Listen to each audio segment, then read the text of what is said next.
아멘. 네, 우리 아이덴티티라는 제목으로 함께 말씀 나누시겠습니다.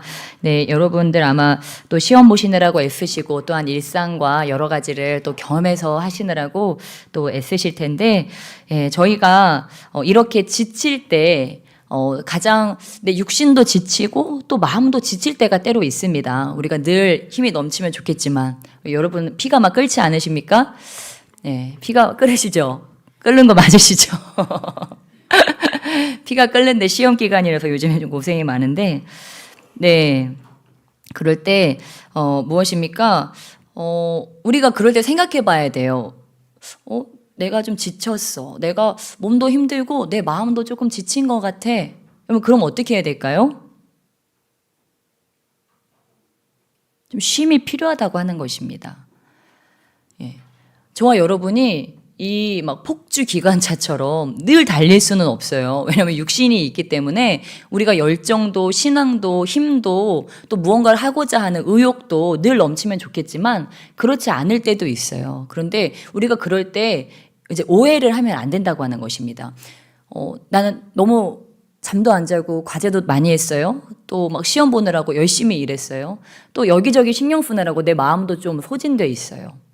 누구나 지칠 때가 있습니다. 오직하면 막 불을 내렸던 엘리야도 지쳐서 죽고 싶다. 하나님께 나 좀 죽여달라. 아니 하나님께 그런 부탁을 선지자가 하면 됩니까? 안 됩니까?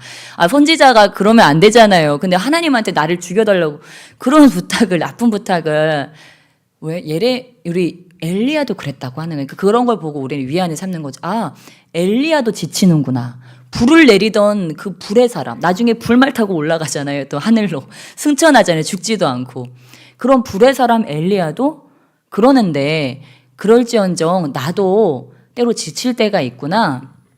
그러면 그럴 때 어떻게 해야 될까요? 지치면 그냥 내가 지쳤구나 라고 그냥 인정을 하면 된다고 하는. 내가 좀 육신이 좀 약해졌네.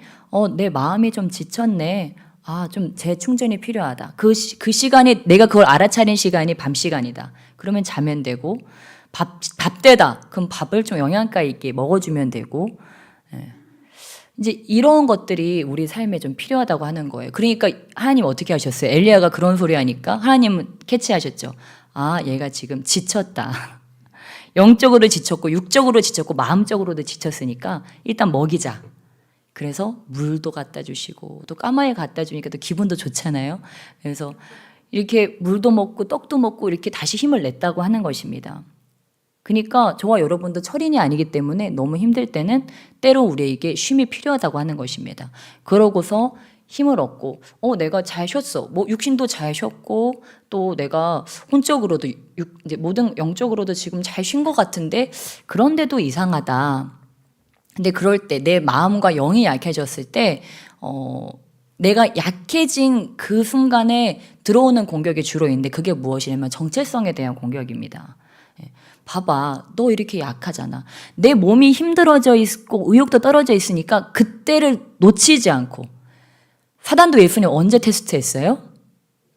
40주야를 굶주리셨을 때. 예수님의 평소 피지컬과 평소 정신력과 평소 영성으로는 얘가 건드릴 수가 없으니까 약해졌을 때, 영혼력이 약해졌을 때 다가와서 정체성에 대해서 건드린다고 하는 것입니다. 우리도 마찬가지. 우리가 영혼육간에 좀 지쳤을 때, 힘이 빠졌을 때 우리에게 다가와서 사단이 정체성을 건드려요.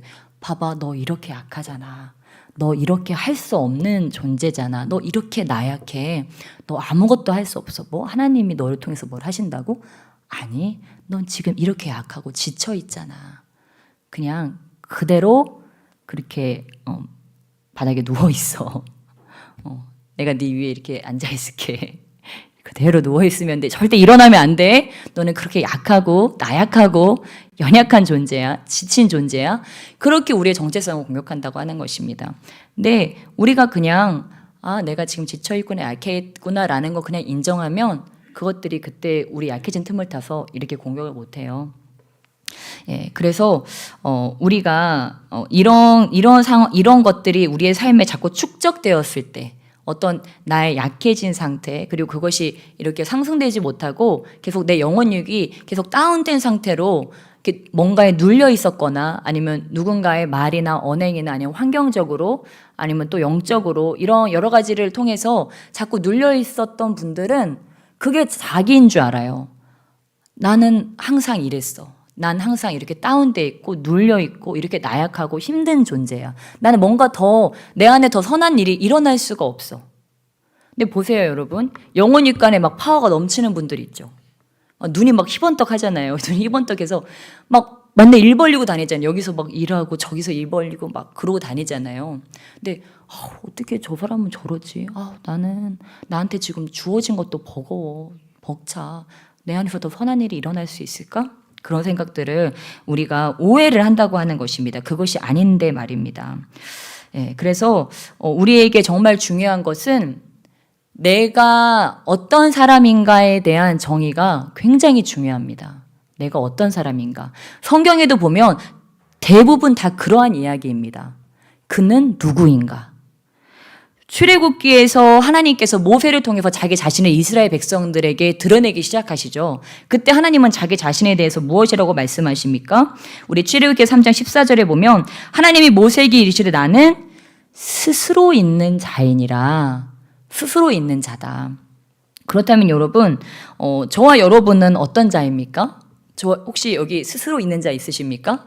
나는 스스로 있는 자다. I am who I am. 그런 분 없으시죠? 예. 우리가 주님 만나기 전에는 천상천하 유아독존 그렇게 살았을지 모르지만 이제 주님 안에 오고 난 다음에는 나는 스스로 설 수 없는 자이고 의존적인 사람이구나. 그러니까 우리가 주님을 알고 난 다음엔 어떻습니까? 나의 정체성이 주님과의 관계성과 주님께서 나에게 주시는 정체성으로 새로워진다고 하는 것입니다. 이제 그리스도인들은 주님 안에서 거듭난 그리스도인들은 하나님과의 관계성이 뭐예요? 나예요. 왜냐면 스스로 서 있을 수가 없기 때문에. 그리고 하나님께서 나를 만나면요. 새로운 이름을 주십니다. 새로운 이름이라고 하면 어느 날 누구야? 내가 너를 계명시켜 줄게. 그렇게 나타나서 말씀하시는 것이 아니고 내 정체성을 새롭게 해주신다고 하는 것입니다. 그래서 저와 여러분이 여쭤보잖아요. 하나님 저 누구예요? 저 어떤 사람이에요? 제가 예전에 주님을 만나기 전에 저 자신에 대해 쓴 글이 있어요. 그 글 제목이 뭐였는지 아세요? 변덕쟁이 전수예요. 제가 스스로 글을 써놓고 이렇게 나를 디스해도 되나 이렇게 생각하면서 글을 썼는데 신기한 거는 저희 담당 국어 선생님이 계신데 그분이 저를 보고 그 글을 아주 기뻐하시면서 너 글 잘 썼다. 저에 대해서 엄청 디스한 글을 엄청 기뻐하시더라고요. 저한테 글을 사사하시면서 많이 힘드셨나 봐요. 그래서 제가 막 글 쓰겠다고 했다가 안 쓰겠다고 나 다른 거 하겠다고 나 이제 더 이상 글 못 쓰겠다고 막 도망도 치고 그랬거든요. 한 번은. 그런데 여러분, 제가 지금도 저를 변덕쟁이 전수혜라고 할까요? 생각할까요? 제가 그때 왜 변덕쟁이였을까요? 마음이 왜 계속 바뀌었을까요, 마음이? 주님을 못 만났기 때문에 마음이 하루에도 수십 번씩 바뀌는 거예요. 막 착하게 살고 싶다가, 의롭게 살고 싶다가, 또 막 분이 터지니까 또 막 화도 냈다가, 또 다시 개가천선해서 다시 착하고 선하게 살려고 하다가, 또 그게 잘 안 되니까 막 분하다가, 이게 왔다 갔다 하니까, 내가 봐도 나는 변덕쟁이다. 마음이 아침에 또 다르고, 점심에 다르고, 저녁에 또 다르고, 1년이 다르고, 2년이 다르고, 3년이 다르고, 나는 그냥 계속 변화하는 존재, 표류하는 인간이구나. 그게 그 어렸을 때 초등학교인가 중학교 때 제가 본 저 자신이었어요. 근데 저는 그거를 사실 까마득하게 잃어버렸는데 오늘 설교 준비를 하면서 그냥 생각이 난 거예요. 옛날엔 내가 나를 그렇게 정의하기도 했어. 근데 무엇입니까? 전 지금 절대 그렇게 저를 정의하지 않아요. 네. 저는 제가 저를 하는 정의가 있다면 제가 청년회 때 여러분 만난 때 주님께 계속 여쭤본 이야기가 있어요. 하나님 저는 누구예요? 저는 누구예요? 계속 주님께 여쭤봤어요. 근데 저는 오늘 성경에 있는 인물들과 같이 저도 주님께 받은 메시지가 있어요. 그 메시지를 저는 붙들고 주님 제가요? 제가 그런 사람이에요? 믿기지 않지만 그거를 믿기로 결심하고 마음이 두근거리는 거예요. 나는 한 번도 나를 이런 존재로 생각한 적이 없는데. 사실 좀 제가 감당이 안 되는데 주님께서 세례 요한과 같이 말씀해 주셨어요. 너는 이 땅에 내가 외치는 소리다. 너는 이 땅 위에 내가 흘리는 눈물이다. 마치 세례 요한과 같이, 예레미야와 같이 주님이 그렇게 말씀해, 저의 감동으로 그렇게 마음에 감동을 주셨는데, 저는 그거를 볼 때 너무 자랑스러운 거예요. 뭐가요? 주님이 부르신 내가요. 주님이 봐주시는 내가 너무 자랑스러워서 과거에 나는 다 잊어버렸어요. 내가 변덕이 파죽듯 했든 어떤 사람이었든 그걸 다 잊어버리고, 주님께서 울고 싶으시면 내 눈을 통해서 우시는구나. 주님께서 이 땅에 말씀을 하고 싶으시면 내 입술을 통해서 말씀을 하시는구나. 나를 더 성결하게 주님 앞에 올려드려야 되겠다. 주님이 마음껏 우실 수 있도록, 주님께서 마음껏 말씀하실 수 있도록, 이제 그렇게 하면서 저를 다시, 저에 대한 정체성을 다시 잡았던 그런 기억이 있습니다. 그런데도 저는 계속해서 주님께 여쭤봅니다. 왜 그럴까요? 계속해서 정체성에 대한 공격이 있기 때문이에요. 봐봐, 너 이렇게 지쳐있잖아. 너 힘들잖아. 너 과연 할 수 있을까? 아니야. 그냥 저 평범한 사람들처럼 사는 게 어때? 너도 저들처럼 먹고 마시고 즐거워하고 땅에 있는 것들을 추구하는 게 더 낫지 않을까? 제가 가장 약해 있을 때 그런 공격들을 한다고 하는 것입니다. 그러나 어떻습니까? 나 지금 피곤해서 그래. 힘들어서 그래. 자고 일어나서 다시 생각하고 그냥 그거에 대해 생각하지 않아요. 여러분, 저와 여러분은 물론 이 생각이라고 하는 것이 굉장히 우리가 생각할 때 주님 만나기 전에는요, 이 생각이 굉장히 고급스럽게 생각했어요. 나는 생각한다, 고로 존재한다, 막 이런 거 보면서, 로댕, 생각하는 사람, 이런 거 보면서 우리가 생각을 굉장히 고차원적이라고 생각을 했어요. 생각은 굉장히 위대한 거야. 막 생각에 푹 빠져 있는 사람들, 진짜 위대한 사람들이야. 근데 제가 주님 안에 오고 나서 보니까요, 주님 뭐라고 하시냐? 네 명철을 의지하지 말라. 네가 제일 지혜롭다고 하는 그 순간을 너는 의지하지 말아라. 네 지혜를 의지하지 말아라. 네가 제일 지혜롭고 제일 똑똑하다고 생각하는 그것이 네가 의지할 것이 못 된다. 세상 사람들의 그 지혜 중에 지혜, 명철 중에 명철. 여러분, 솔로몬이요, 제일 지혜로운 사람 아니었습니까? 그것도 하나님의 지혜까지 가졌잖아요. 근데 그 지혜의 끝이 어떻게 됐어요? 이 땅에 있는 것들을 추구하다가 결국은 망하지 않았습니까? 다윗은 솔로몬보다는 조금 어리석고 단순해 보였지만 계속해서 하늘에 있는 것들을 추구하다가 결국은 그 끝까지 아름답게 갈 수 있었고요. 우리가 그런 것들을 통해서 땅의 지혜를 추구하는 것이 우리가 이 땅에서 막 생각하고 상념에 빠져 있고 막 내가 막 만리장성도 쌓고 무너뜨려다 또 쌓고 이런 것이 그렇게 지혜로운 일이 아닐 수 있다고 하는 것입니다. 그래서 그 생각의 그 끝 계속 가다 보면 어때요? 저와 여러분 놔둬놓고 너 계속 생각해라. 오늘 계속 생각해. 너 자신을 분석해. 너의 미래에 대해서 건설해. 그래서 막 놔둬봐요. 머리가 복잡해집니다. 지금 벌써 복잡해졌어요. 지금 몇 분은. 네, 머리가요 복잡해져요. 그래서 우리가 이 땅에서 참 지혜를 얻는 방법은 나의 생각을 의존하는 것이 아니고 지혜의 근본이신 하나님을 경외하고 그 지혜 자체이신 예수 그리스도께서 내 안에 오셔서 나의 생각을 지배하고 다스리실 때에야 비로소 내 생각이 이제 제대로 운행되어지기 시작하고 내 마음에 평강이 오기 시작한다고 하는 것입니다. 그러니까 저와 여러분이 생각 때문에 힘드신 분들이 있으실 거예요. 그러니까 그렇게 말씀하시더라고. 어떤 분이요? 이렇게 생각이 많은 사람들은, 이렇게 막 예민하신 분들은 자기 자신이 자기 스스로를 괴롭히는 스타일이래요. 그래서 야 진짜 맞다. 참 주님을 믿지 않을 때 우리가 참 그런 거를 너무 많이 했다.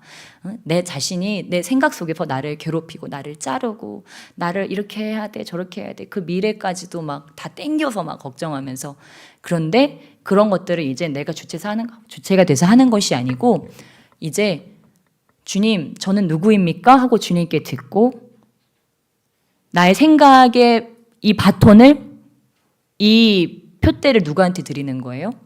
주님께 드리는 거예요. 주님이 내 안에서 생각해 주세요. 그때 무슨 일이 일어나요? 그때 하나님의 음성을 듣는 일이 일어나는 거예요. 내가 생각의 주인이 돼서 내가 생각할 거야. 자, 이렇게 지혜를 한번 짜보자. 이건 이렇게 하고 저건 이렇게 하고 하면 답이 안 나오는데 내가 이것을 주님께 드리고 내 생각까지도 주님께 이렇게 맡겨드릴 때 주님, 내 지혜보다 훨씬 더 뛰어나신 주님의 고견을 제가 듣기 원합니다. 그리고 그렇게 제 삶을 인도해 주세요 하면서 주님께 올려드리면서 나아갈 때 내 안에서 성령께서 이제 지시하시기 시작한다고 하는 것입니다. 그리고 그 성령님의 지시를 따라 행할 때 어떻게 돼요? 열매가 맺혀요. 그러니까 재밌죠, 삶이. 내가 모르는 것들을 아주 높으신 분의 그 고견, 내 삶을 향한 지혜를 듣고 나는 그대로 행할 뿐인데 그 열매들이 신적인 열매들, 신의 열매들, 하나님의 열매들, 성령의 열매들이 내 삶에 열려지니까 너무 기쁜 거예요. 주님께서는 우리에게 그런 삶을 주시기를 원하신다고 하는 것입니다. 그런 삶 가운데로 들어가시기 주님을 축복합니다. 그래서 우리 예수님께서, 하나님께서 그렇게 말씀하셨고, 또 예레미야, 아까 제가 잠깐 말했던 그 예레미야는 어땠습니까? 예레미야도 하나님께서 예레미야를 부를 때 내가 너를 모태에 짓기 전에 너를 알았고 네가 배에서 나오기 전에 너를 성별하였고 너를 여러 나라의 선지자로 세웠다 하신 이렇게 말씀하셨어요. 내가 너를 여러 나라의 선지자, 이스라엘 한 나라도 아니고 그 근방 여러, 즉 중동 나라, 고대 근동 그 나라들의 여러 나라의 선지자를 세웠다고 하셨어요. 그랬더니 예레미야 뭐라고 했을까요? 예, 주님이라고 하지 않고 그냥 그렇게 얘기한 게 내가 이르되 슬프도소이다 주 여호와여. 자기 자신의 모습이 보니까 슬픈 거예요. 하나님은 그렇게 말씀하신 자기는 아닌 거죠. 보소서 나는 아이라 말할 줄을 알지 못하나이다. 자기가 생각할 때 나는 어리고 그런 일을 하기에는 어리고 입도 우둔하다. 주님은 그렇게 나를 여러 나라 선지자로 쓰신다고 하시는데 내 모습은 그게 아니어서 난 너무 슬프다. 이렇게 지금 얘기하고 있습니다. 그랬더니 주님 뭐라고 하십니까? 예레미야 1장 7절 말씀에 너는 아이라 말하지 말고 내가 너를 누구에게 보내든지 너는 가며 내가 내게 무엇을 명하든지 너는 말할지니라. 너는 그들 때문에 두려워하지 말라. 내가 너와 함께하여 너를 구원하리라. 나 여호와의 말이니라. 그 다음에 9절 말씀에 이렇게 말씀하십니다. 여호와께서 그의 손을 내밀어 내 입에 대시며 보라 내가 내 말을 내 입에 두었노라. 주님께서 이렇게 말씀하십니다. 여러분 예레미야는 아이라고 생각했는데 하나님께서 보실 때에는 그는 여러 나라의 선지자였다고 하는 것입니다. 그래서 어떻게 됩니까? 하나님 뜻대로 예레미야는 그렇게 놀랍게 쓰임을 받습니다. 기드온은 어떻습니까? 기드온은 하나님께서 나타나셔서 너는 가서 이 너의 힘으로 이스라엘이 미디안의 손에서 구원하라. 너는 가서 이 너의 손의 힘으로 하나님 힘도 아니고요. 네 손의 힘으로 이스라엘을 구원해라 이렇게 말씀합니다. 그랬더니 기드온이 뭐라고 합니까? 보소서 나의 집은 므낫세 중에 극히 약하고 나는 내 아버지 집에서 가장 작은 자니이다. 우리는 가문도 별로 좋은 가문이 아니고요. 우리 아버지, 어머니도 별로 그렇게 특출한 그런 집안이 아니고 나는 우리 집안 사람들 중에서도 가장 작은 사람입니다. 이렇게 얘기합니다. 근데 하나님 뭐라고 하십니까? 내가 반드시 너와 함께하리니 네가 미디안 사람 치기를 한 사람 치듯 하리라. 그리고 주님께서는 기드온에게 다가갈 때 이미 이 모든 것을 아시고 그의 낮은 자존감을 이미 아시고 그에게 처음부터 이렇게 말씀하시죠. 여호와의 사자가 기드온에게 나타나 이르되 큰 용사여 여호와께서 너와 함께 계시도다. 우리 옆에 계신 분들에게 축복하며 나가시겠습니다. 큰 용사여 하나님께서 당신과 함께 하십니다. 아멘. 여러분 잔다르크 기억하시죠? 잔다르크가 하얀 옷을 입고 하얀 깃발을 들고 어떻게 했습니까? 막 칼 들고 얌얌얌 싸웠어요. 그냥 말 타고 그냥 다녔어요. 그런데 다 승리했잖아요. 하나님께서 잔다르크를 쓰기로 하자니까 하나님께서 잔다르크를 통해서 프랑스에 승리를 주자고 작정을 하시니까 그녀가 나가서 막 물맷돌 던져가지고 골리앗 머리 치고 이런 것이 아니고 그냥 그가 흰 옷을 입고 흰 말을 타고 이렇게 가면 그냥 그 군대가 승리를 한 거예요. 우리에게 하나님께서 큰 용사라고 하시는 것은 물론 우리에게 주님께서 힘도 주시지만 우리에게 주님께서 하실 일이 있다고 하시는 것입니다. 뭐를 위해서요? 주님의 이름을 위해서요. 하나님께서는 이 땅에서 뭘 하시기 원하실까요? 아버지를 드러내기 원하세요. 이 땅에 구원 얻을 자들을 위해서 구원하시고 싶은 자들이 있기 때문에 하나님께서는 누군가를 쓰셔야 돼요. 자신의 이름을 둘 자가 필요하세요, 하나님은. 근데 여러분, 하나님 입장에서 볼 때 사람들 중에 하나님께서 볼 때 특별한 사람이 있고 좀 특별히 못난 사람이 있고 쓸만한 사람이 있고 그럴까요? 저는 그렇지 않다고 생각해요. 왜냐하면 하나님께서 내가 세례 요한을 쓰겠다 하시면 어떻게 했어요? 쓰셨어요. 내가 예레미야를 쓰겠다 하시면 쓰셨어요. 기드온을 쓰겠다, 지금 이상한 소리 계속 하잖아요. 그런데도 기드온 썼습니까? 못 썼습니까? 쓰셨어요. 하나님이요, 쓰겠다 하시면 하나님이요, 능력 주고 입에다가 손까지 대셔가지고 입에 말도 넣어주시고, 또 모세는 그래도 못하겠다고 계속 징징거리니까 어떻게 했습니까? 네 형 아론 말 잘하잖아. 그럼 네 형이랑 같이 가. 네 형이랑 같이. 동역자 붙여가지고 내가 부족하면 옆에 동역자들 붙여서 이렇게 하십니다. 저희 교회 이렇게 찬양으로 열심히 하지만요, 예? 우리 한수민 목사님 노래 잘하시지만 뭐 다른 거 할 수 없잖아요. 하실 수 없잖아요. 그러니까 다 하나님이 다 붙이시는 거예요. 피아노, 기타, 일레, 드러머 다 붙이시는 거예요. 제가 생각해 보니까 1, 2년씩 갈수록 계속 업그레이드 돼 있었던 것 같아요. 예. 여러분이 그거가 궁금하시면 우리 옛날 희망찬교회 흑역사를 몇 년 전 거를 뒤집어서 보시면, 야, 하나님은 살아계시구나. 이런 찬양팀을 외부 집회 부흥회 다니는 찬양팀으로 만드신 하나님은 살아계신 하나님이다.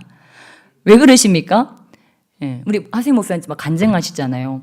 노래도 할 줄 모르고 기타도 칠 줄 모르는데 어디 가서 찬양 인도도 한번 한 적 없고 인정받아 본 적도 없는데 그냥 하나님께서 찬양 인도자를 쓰신다고 쓰라고 하니까 그냥 그때부터 코드 몇 개 가지고 그냥 바로 연주 시작하셨고, 저도 그냥 하나님께서 너 여자야, 저 환경 펴봐.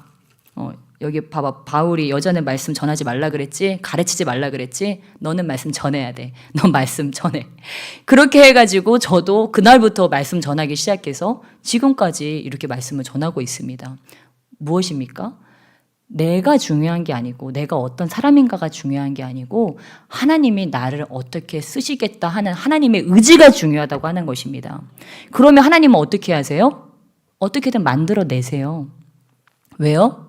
주님께 모든 능력이 다 있으니까요. 모든 재능과 모든 물건과 인권과 모든 것들, 없는 것도 있는 것처럼 부르시는 하나님이신데 주님께서 다 탑재해 주신다고 하시는 것입니다. 그래서 우리가 열방에 나가서 주의 일을 행할 때는 그 모든 걸 갖춰서 하나님의 일을 행할 수 있도록 주님께서 다 갖춰주신다고 하는 거예요. 그러니까 우리는 그냥 아무 걱정하지 말고, 아, 그래, 그렇다면 나를 향한 아버지의 부르심이 뭐지? 내 부르심이 확실하면 하나님이 행하시는데 나를 향한 아버지의 부르심이 뭘까? 이거를 궁금해하고 이거를 주님께 여쭤보고 이거를 확증받는 것, 이것이 이 20대 때 또 저와 여러분이 장성에서도 가장 중요한 거, 이걸 잃어버리지 않고 계속 그걸 향해서 달려가는 거예요. 이거를 붙잡았다가도 삶의 풍파를 만나다 보면 우리가 이것이 희미해져요. 아, 뭐였더라? 뭐였지? 생각이 날 것도 같은데 잘 생각이 안 나네.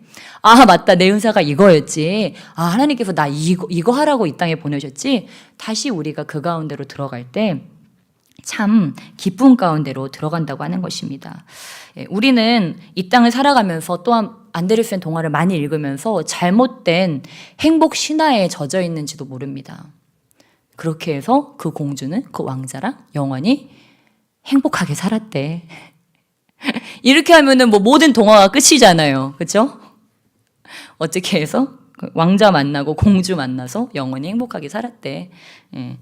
그래서 그러면 도대체 어떻게 행복해지는 걸까?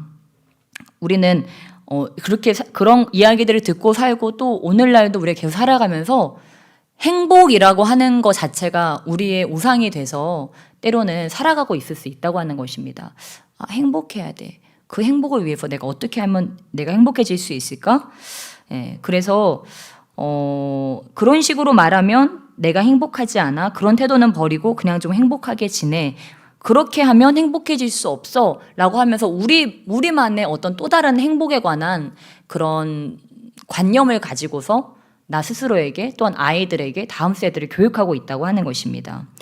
예, 무엇입니까? 그런데 우리의 궁극적인 목표가 정말 행복일까요? 왕자님 만나고 공주님 만나서 영원히 행복하게 사는 게 우리 인생의 정말 목표일까요? 예, 아니라고 하는 거예요. 성경에서는 무엇이라고 말씀하고 계십니까? 예, 하나님 사랑, 이웃 사랑이 우리의 삶의 목표다라고 성경에서는 얘기하고 계십니다. 그래서 우리의 정체성도 어찌 보면 그거하고 굉장히 결부가 되어 있는데, 예, 그래서 한 박사님은 이렇게 말씀하십니다. 심리학 박사 미하엘 칙센트미하엘은 시간 가는 줄도 모르고 자기 자신과 걱정거리를 잊어버릴 만큼 몰입하는 활동을 할 때 사람들은 가장 큰 삶의 만족도를 느낀다. 예. 그러니까 가장 행복할 때가 언제래요? 시간 가는 줄도 모르고 다른 사람을 돕거나 유익을 끼치는 그런 행위를 할 때, 예, 그때는 자기 자신과 걱정거리를 다 잊어버릴 만큼, 예, 이렇게 진정한 행복을 그때 느낀다고 하는 것입니다. 그래서 여러분 뭐 테레사 효과나 그런 것들도 많이 들어보셨을 텐데, 사람들이 의외로 자기 자신만을 위해서 이기적으로 살아갈 때보다 오히려 이타적인 삶을 살아갈 때, 사랑을 실천하며 살아갈 때 진정한 행복을 그때야 느낀다고 하는 거죠. 그래서 아마 여러분도 주님 만나기 전에는 여러분 자신을 위해서 열심히 살아보셨을 거예요. 혹시 태어날 때부터 이타적이셨던 분들 계십니까? 나는 태어났을 때부터 나를 위해 살지 않았어요. 부모님을 위해 살았고, 예, 우리 형제 자매를 위해서 나 자신을 희생했습니다. 그런 분들이 뭐 간혹 희생을 강요당했을 수는 있어요. 그런데 우리는 원래 그런 존재는 아니었어요. 그래서 행복하려고 술도 마시고, 좀 더 행복해지려고 담배도 뻐끔거리고, 행복해지려고 저기 PC방도 가가지고 밤도 새보고, 이 게임을 다 깨면 행복해질 거야. 그러면서 게임도 열심히, 이 웹툰을 보면 행복해질 거야. 그러면서 그 웹툰도 보고. 그런데 여러분, 그래서 행복해지셨습니까? 행복해지셨나 봐요. 제일 좋았던 때를 제가 말씀드렸나요? 아무튼. 예, 무엇입니까? 그래서 우리가 그래, 우리 인간의 생각으로 생각할 때는 그런 삶이 제일 행복한 삶인 것처럼 느껴지지만, 박사님들의 여러 연구 결과와 그런 미국 연구, 그런 유수한 뭐 하버드대 이런 박사님들의 연구 결과 그렇지 않다는 거예요. 인간이 가장 행복할 때는 오히려 성경 말씀대로 살 때가 가장 행복하다라고 하는 것입니다. 그래서 이렇게 오늘도 청년들이 여기 와서 이렇게 많이 기도를 하셨는데, 내 마음이 이들의 마음이구나, 그런 것들 느낄 수 있었어요. 혹시 여러분도 그러신가요? 이 성전에 와서 기도하실 때 제일 안전하다고 느껴지시나요? 내가 제일 있어야 될 곳에 와서 제일 올바른 행동을 하고 있다.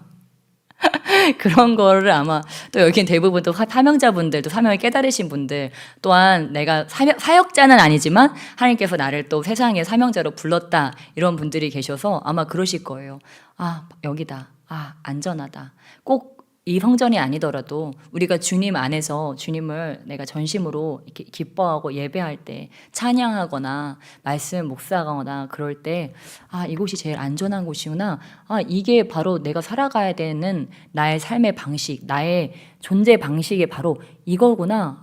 바로 지금 이 순간이구나. 우리가 그런 것들을 느끼니까, 예, 자꾸 기도하고 자꾸 예배하고 자꾸 하나님을 찬양하고 경배하고, 그렇게 우리의 삶이 자꾸 간다고 하는 거예요. 근데 우리는 이제 거기서 더 나아가서 이제 어떻게 하고 있습니까? 그 삶의 그 예배를 어디로 가져가자? 우리의 삶으로 가져가자.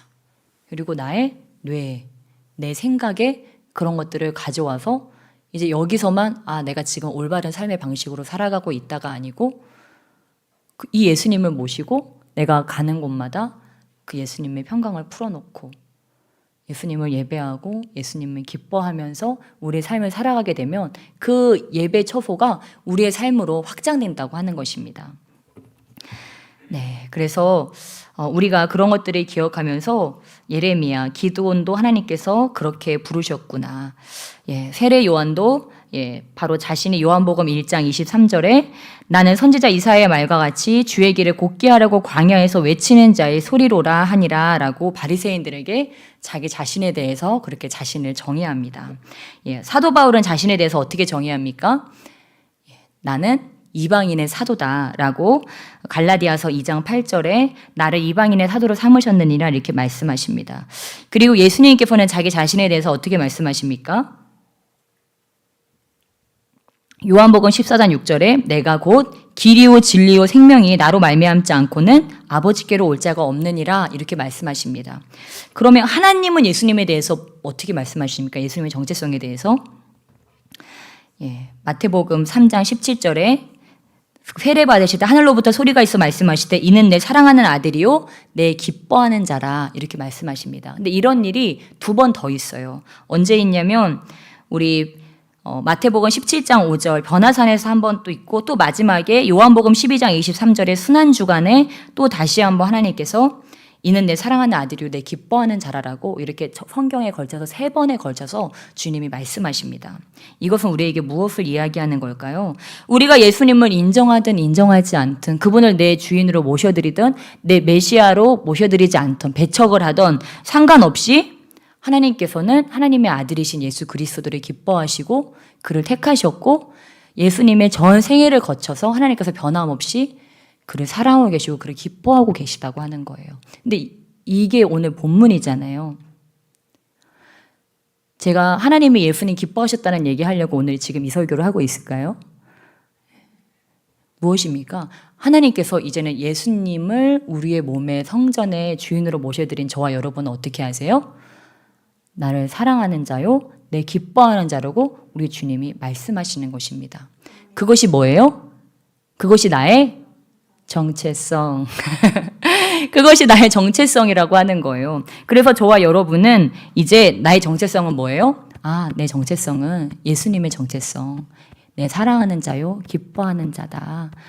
그것이 이제는 내 정체성이 되었구나. 나는 누구지? 라고 이제 고민하는 게 아니에요.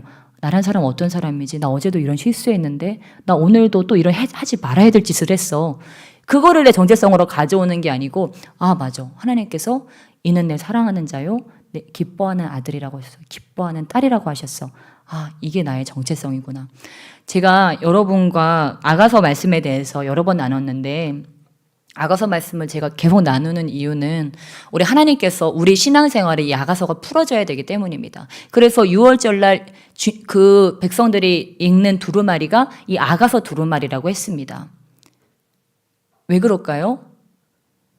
그만큼 이 백성이 사랑받는 자들이라는 것을 그 6월절에 선포하는 거예요. 그래서 하나님이 그 죽음의 영이 막 다닐 때 다 피해가게 하셨다는 거예요. 죽음의 영이 다 피해가고 이들을 거기서 끄집어내셨다고 하는 거예요. 그 죄악의 죽음의 구렁텅이에서 이들을 구원하셨다고 하는 것입니다.